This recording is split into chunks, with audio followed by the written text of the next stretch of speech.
দেখবো সবগুলো হচ্ছে সরিষা ক্ষেত। এইটা হচ্ছে আমাদের প্রাইমারি স্কুল। এই যে এই জায়গাটাই হবে, এটা হচ্ছে অফিস। দেখতেও ভয় লাগতেছে এগুলো।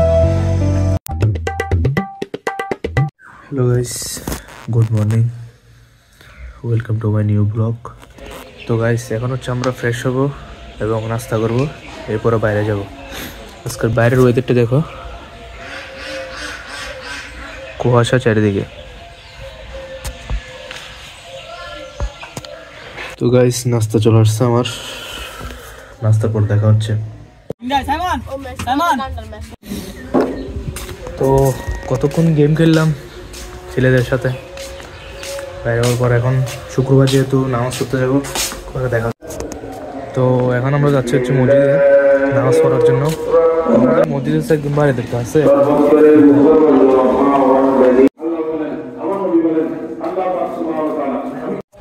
তো মসজিদ থেকে নামাজ পড়ে আসলাম এবং নানা এবং নানির কবর জাত করে আসলাম। এখন ভাত খাবো, ভাত খাবার পরে দেখা যাক কোথায় যাবো। তো গাইস আমরা যাচ্ছি হচ্ছে এখন বাইরে, দুপুর হয়ে গেছে। দোকানের সামনে গিয়ে দেখি কেউ আছে কিনা। তো আমরা আসছি এখন হচ্ছে আমাদের, তো এখানে দেখো সবাই সব মানে যতটুকু জায়গায় দেখবে সবগুলো হচ্ছে সরিষা ক্ষেত। তো এই জায়গাটাতে আসলে একটা সুগন্ধ এবং আমার থেকে অনেক ভালো লাগে, এই জন্য আসলাম। এখানে হচ্ছে হয় না যে এমন কিছু না, ধান থেকে শুরু করে সবজি সব কিছু হয় এই জায়গাগুলোতে। তো আসলাম এখানে, কিছুক্ষণ বসবো, এরপর আবার বাড়ির উদ্দেশ্যে রওনা দেব। আজকে কোথায় যাওয়ার প্ল্যানিং নাই, ওই জন্যই বাড়ির ভিতরেই আছে। তো গাইস আমাদের ওই লোকেশনটাতে যাওয়ার আগে আমাদের প্রাইমারি স্কুল পড়ে, এইটা হচ্ছে আমাদের প্রাইমারি স্কুল। অনেক স্মৃতি রয়েছে এই স্কুলের মধ্যে। এদিকে ছিল প্রথমে শিশু শ্রেণী বলি আমরা, এদিকে ছিল, ওটা ভেঙে এখন আবার নতুন করে এদিকে করবে। এই যে এই জায়গাটাই হবে।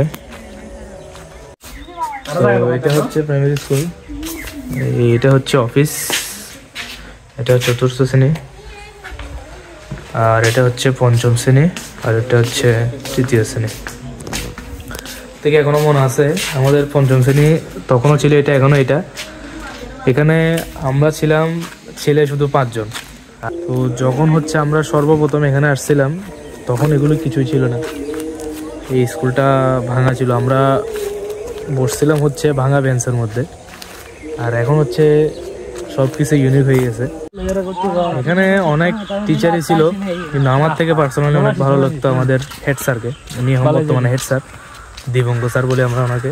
ওনার স্টাইল আগে যেরকম ছিল এখনো ওইরকমই আছে। এটা হচ্ছে আমাদের ব্রিজ, ব্রিজের এপাশে এখান থেকে গর্ত করে মাটি নিয়ে এটা ভরাচ্ছে বর্ষাকালের জন্য। কারণ আমাদের এখানে হচ্ছে বর্ষাকাল আসলে এক জায়গা দিয়ে না এক জায়গা দিয়ে ভাঙন দিবেই দিবে। দেখতেও ভয় লাগতেছে এগুলো। তো আমরা হচ্ছে এদিকে আগে আসতে পারতাম না, সবগুলো ছিল জঙ্গল। এই যে এদিকে, তারপরে এদিকে এখন হচ্ছে মাটি দেওয়ার কারণে আমরা মোটামুটি আসতে পারতেছি। এদিকে এখনো ফুল কমপ্লিট হয় নাই, কমপ্লিট হলে তা ওইদিকে একটা ব্রিজ আছে, ওইটাকে পর্যন্ত যাওয়া যেত। এটা হচ্ছে ঐতিহাসিক সেই ব্রিজ, কোন সময় ভেঙে পড়ে আমরা জানি না। আমাদের দাদাদের আমল থেকে এই ব্রিজটা চলে আসছে, কোন সময় ভেঙে পড়ে আল্লাহ জানে। তো এখন যেটা দেখলেন এটা হচ্ছে আমাদের মাঠ ছিল, এখানে কি রুখবে মনে হয় আমরা জানি না, ওই জন্য এটাকে একদম ফিনিশ করে দিছে। তো বাইরে ভালো লাগতেছিল না, ওই জন্য বাড়িতে চলে আসলাম। ভিডিওটি ছিল এতটুকুই, অ্যান্ড আমরা হচ্ছে যে চ্যালেঞ্জটা দিয়েছিলাম 100 দিন 100টা ভিডিও করবো ইনশাল্লাহ, ওইটা কমপ্লিট করে ছাড়বো।